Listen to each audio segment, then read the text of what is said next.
कल्याणमस्तु में स्वागत है। नमस्कार। मेरा जीवन तथा ध्येय नामक यह भाषण स्वामी विवेकानंद जी ने 27 जनवरी सन 1900 में पासाडेना कैलिफोर्निया के शेक्सपियर क्लब के समक्ष दिया था। तो चलिए आज हम लोग स्वामी विवेकानंद जी के इस भाषण को सुनते हैं, जिसमें उन्होंने कुछ ऐसे उपचार बताए जिसके आधार पे वे मातृभूमि को पुनः अतीत यश पर ले जाना चाहते थे। स्वामी विवेकानंद जी ने कहा, देवियों और सज्जनों, आज प्रातः काल का विषय वेदांत दर्शन था, किंतु रोचक होते हुए भी यह विषय बहुत विशाल और कुछ रुखा सा है। अभी अभी तुम्हारे अध्यक्ष महोदय एवं अन्य देवियों और सज्जनों ने मुझसे अनुरोध किया है कि मैं अपने कार्य के बारे में उनसे कुछ निवेदन करूं। यह तुम लोगों में से कुछ को भले ही रुचिकर जान पड़े, किंतु मेरे लिए वैसा नहीं है।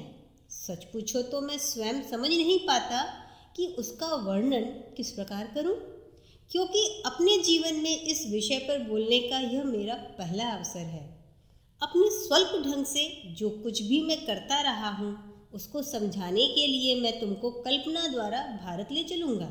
विषय के सभी ब्यौरों तथा सूक्ष्म विवरणों में जाने का समय नहीं है और न एक विदेशी जाति की सभी जटिलताओं को इस अल्प समय में समझ पाना तुम्हारे लिए संभव है।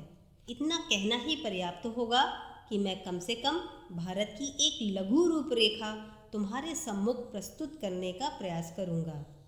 भारत खंडहरों में ढेर हुई पड़ी एक विशाल इमारत के सदृश्य है। पहले देखने पर आशा की कोई किरण नहीं मिलती। वह एक विगत और भग्नाविष्ट राष्ट्र है। पर थोड़ा और रुक कर देखो, जान पड़ेगा कि इनके परे कुछ और भी है।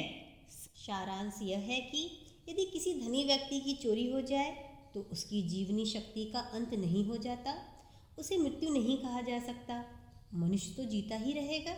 इस सिद्धांत के आधार पर खड़े होकर आओ, हम अवलोकन करें और देखें। अब भारत राजनीतिक शक्ति नहीं, आज वह दास्तां में बंधी हुई एक जाति है।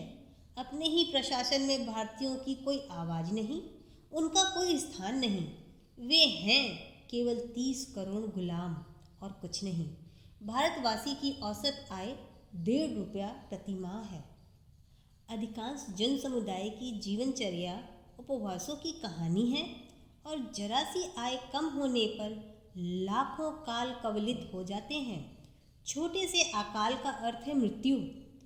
इसलिए जब मेरी दृष्टि उस ओर जाती है तो मुझे दिखाई पड़ता है नाश, असाध्य नाश। पर हमें यह भी विदित है कि हम हिंदू जाति ने भी कभी धन को श्रेय नहीं माना।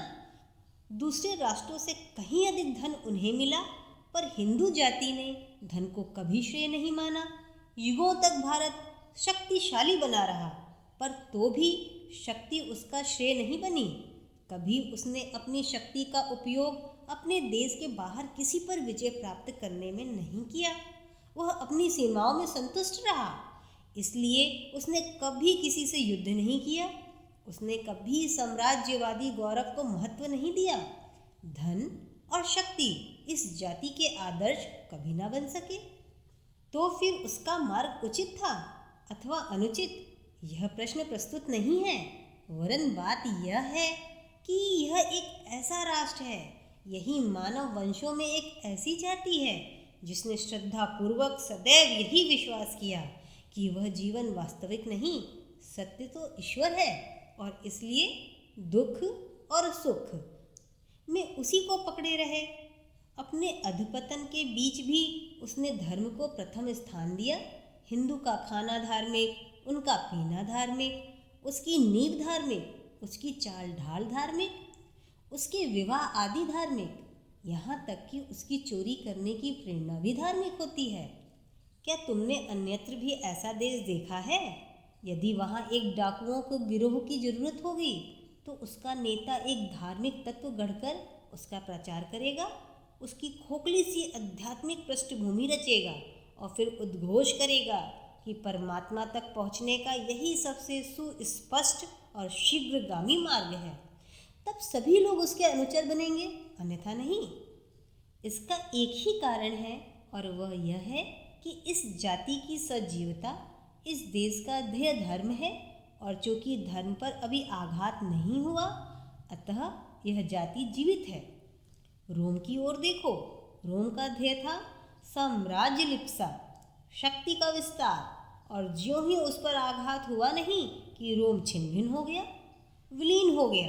यूनान की प्रेरणा थी बुद्धि, ज्यों ही उस पर आघात हुआ यूनान की इतिश्री हो गई। और वर्तमान युग में स्पेन इत्यादि वर्तमान देशों का भी यही हाल हुआ। हर एक राष्ट्र का विश्व के लिए एक ध्येय होता है और जब तक वह ध्येय आक्रांत नहीं होता तब तक राष्ट्र जीवित रहता है, चाहे जो संकट क्यों ना आए। पर ज्यों ही वह ध्येय नष्ट हुआ कि राष्ट्र भी ढह जाता है। भारत की यह सजीवता अभी भी आक्रांत नहीं हुई है, उसने उसका त्याग नहीं किया है, वह आज भी बलशाली है, अंधविश्वासों के बावजूद भी। वहाँ भयानक अंधविश्वास है, उनमें से कुछ अत्यंत जघन्य एवं घृणास्पद भी हैं, चिंता ना करो उनकी। पर राष्ट्रीय जीवन धारा जाति का ध्येय अभी भी जीवित है। भारतीय राष्ट्र कभी बलशाली, दूसरों को पराजित करने वाला राष्ट्र नहीं बनेगा, कभी नहीं। वह कभी राजनीतिक शक्ति नहीं बन सकेगा, ऐसी शक्ति बनना उसका व्यवसाय ही नहीं। राष्ट्रों की संगीत संगति में भारत इस प्रकार का स्वर कभी दे ही नहीं सकेगा। पर आखिर भारत का स्वर होगा क्या? वह स्वर होगा ईश्वर, केवल ईश्वर का। भारत उससे कठोर मृत्यु की तरह चिपटा हुआ है, इसलिए वहाँ अभी भी आशा है।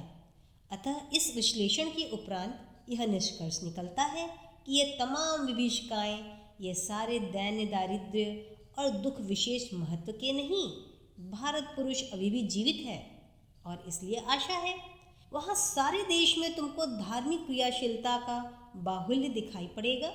मुझे ऐसा एक भी वर्ष स्मरण नहीं जबकि भारत में अनेक नवीन संप्रदाय उत्पन्न न हुए हों। जितनी ही उद्यम धारा होगी उतने ही उसमें भवर और चक्र उत्पन्न होंगे, यह स्वाभाविक है। इन संप्रदायों को क्षय का सूचक नहीं समझा जा सकता, ये जीवन के चिन्ह हैं। होने दो इन संप्रदायों की संख्या में वृद्धि, इतनी वृद्धि कि हम में से प्रत्येक व्यक्ति ही एक संप्रदाय हो जाए। हर एक व्यक्ति, इस विषय को लेकर कलह करने की आवश्यकता ही क्या है। कल्याणमस्तु को सब्सक्राइब करें, फिर मिलते हैं किसी नए वीडियो में नए जानकारी के साथ। तब तक कल्याणमस्तु को देखते रहें, लाइक का बटन दबाएं, मित्रों के साथ शेयर करें। धन्यवाद।